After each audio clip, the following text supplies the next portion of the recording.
Hey guys, this is Dave with Gazaudio. Today we're going to be taking a look at the Matrix Mini i4 Streamer DAC. And this is a step down from the Mini i4 Pro, which also includes a built-in headphone amplifier. So this is a streamer DAC only. And I've been using this a couple of different ways as a DAC streamer for my headphone setup and also for my home audio system as well. So we'll go over what's included in the box, we'll talk about the price, specifications, and design. Then I'll share my experience and also my sound impressions of the Matrix Mini i4 in both usage scenarios. But before we jump in, I just quickly want to mention HiFi Go's autumn sale that they have going on right now, because there are only a handful of times throughout the year when you can find some serious discounts on portable audio gear. And this is one of them. As a matter of fact, they've got some great deals on some of my favorite IEMs, including the OG Dunu SH6, but also on one of my current favorite desktop stacks, the Topping E70 Velvet DAC and the L70 amplifier. But that's just to name a couple. They've got tons of great deals on lots of stuff. So it's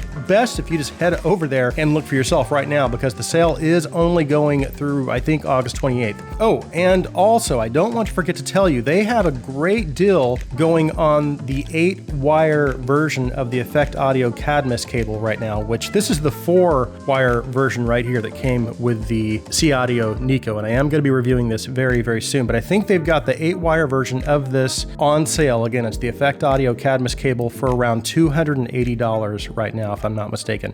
Okay, let's move on. Now, as far as what's included in the box with the Mini i4, basically you have the DAC streamer itself and a power cable, and that's about it. I don't have the power cable out right now because it's plugged in. And I do have one small nitpick that I do need to mention. It does not come with a remote control. However, you can control it with the MA Remote app from your phone or tablet. Matrix Audio does sell the RM5 IR remote separately, but I really do wish they would have included that. So again, just one small nitpick. As for price, specifications, and design, the Matrix Mini i4 comes in at $650, and it uses the ES9039Q2M DAC chipset. This is part of the latest generation of ESS DAC chip releases, so of course it can decode all of the higher bitrate audio formats, including DSD512 and PCM768 via a USB connection.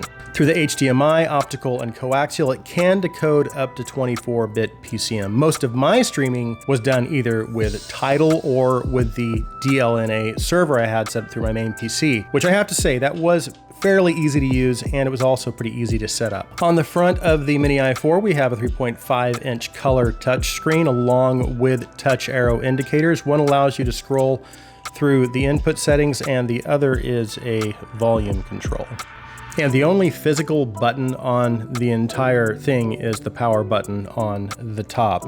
On the back, we have a power input, a gigabit LAN connection, a Type-C input that allows you to access media from an external storage device. That's another pretty cool feature. Then you have another USB input that allows you to connect to any USB source like a laptop, phone, or digital audio player. It also has an HDMI ARC input that allows you to connect to a TV or another HDMI source. It also gives you an optical and coaxial digital input, and then a pair of RCA analog inputs. Then finally, we have our outputs. We have a pair of RCA outputs and a pair of XLR outputs. The design and build of the Mini i4 is good. I do like the minimalist approach they took with the face and the shape of the glass. I also think the wave pattern on the sides and the lit logo on the top is a nice touch as well. The silver part of the housing seems to be made out of metal, but the sides are plastic. I would have preferred them to just have an all metal housing, but while it may not necessarily feel premium, at least on the sides, the build does still feel really solid. And then we have the MA app itself, which gives you full operational control and access to all of the audio settings and the device configuration. The app itself is fairly user-friendly and intuitive. The app not only gives you typical remote functions like volume control, on, off, and input selection, but it also gives you access to several streaming apps like Tidal, Qobuz, and high-res audio. Unfortunately, it is not currently Roon ready, but apparently it is under development and they will hopefully have that available soon. And that is one of my primary ways of listening to music, so I'm definitely looking forward to that. That being said, I still did use Tidal, and I also set up the DLNA feature, which gives me access to my entire downloaded library on my laptop and also my main PC. And again, all of that is accessible within the app itself. But beyond that, they also provide an internet radio feature that gives you access to a ton of online radio stations that cover just about every genre of music you could imagine. And then, of course, I also used the USB audio input using my laptop, PC, and DAP as the source, and that worked really well.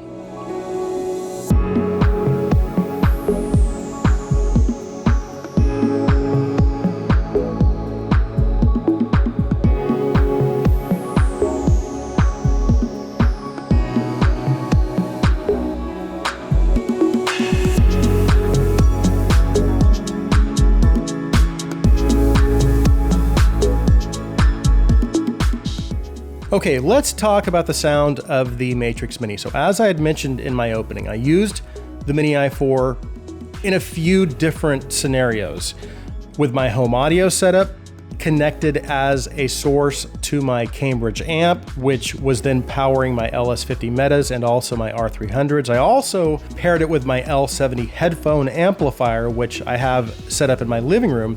And then finally, I tried it with my desktop headphone setup and also with my desktop speakers as well. And in every usage scenario, the Mini i4 performed spectacularly. Again, my only nitpick being that it's not room ready yet. Now, its overall sonic quality is excellent, and I don't even mean for its price. I mean even when compared with my Gustard R26, which is my other DAC streamer for my home system. Now, of course, I do feel that the R26's sonic performance is technically better than the Mini i4 in terms of its dynamics and its naturalness, but it also uses R2R architecture, so its general sound presentation is going to be pretty different from a non-R2R DAC anyway.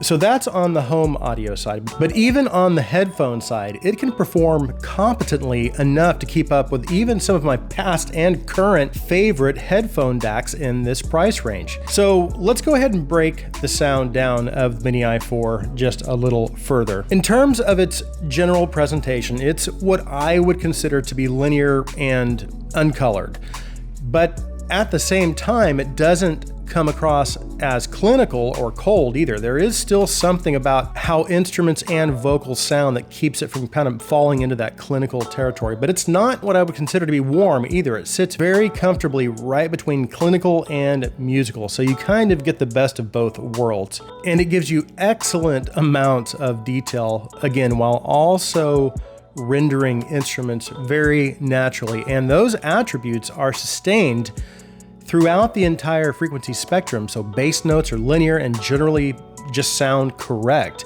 There's an ample amount of bass dynamics, mid-bass texture, and lower mid detail as well. And then coming out of the bass into the mids, that linear presentation also carries through the entire mid-range. And again, it's giving me plenty of mid-range detail and clarity, but as importantly, always rendering instruments naturally. Then as you move into the treble detail is excellent, but at the same time, there's something about the way the mids and the treble are presented. Not that it's necessarily a smooth presentation as much as it is just accurate and controlled. And then I also tested for background noise, and basically there is none. The Mini i4 is dead silent during even the quietest parts of the music and also even in between the tracks. It's basically a noiseless DAC streamer, which I can definitely appreciate. But I think my biggest takeaways or attributes that stood out to me were its transparency and detail. And if you are the type that pays attention to numbers and measurements, the XLR outputs will give you 127 dBs of dynamic range. The RCAs will give you 121. And if you know measurements, you will know that's pretty impressive at any price range. But the bottom line is that the sound output of the Mini i4 is very clean, very detailed, and very resolving. So if I were to summarize my thoughts and my time spent with the Mini i4, I would say My primary takeaway is how good its overall sonic performance is. It's simply excellent. My second biggest takeaway is its versatility, because in every usage scenario, whether it be for home use, headphone use, desktop use, the Mini i4 was flexible enough for me to use in all three different scenarios without compromising audio performance, and also provided lots of control and was just simply easy to use. And again, if I had to nitpick, I do wish I could have used it with my Roon software, and I also do wish they would have included the RM5 IR remote. Aside from those minor issues, the Mini i4 exceeded my expectations in almost every other regard, which makes the Mini i4 a very easy recommendation. So that concludes my review of the Matrix Mini i4. If you are new to the Giz Audio channel and you like our videos, please take a minute and hit that subscribe button. And if you want to go a step further, you can also support us through our Patreon. I'll make sure and leave a link in the description. Thank you guys so much for taking the time to watch. Please like this video, please share this video. I hope you have an awesome day.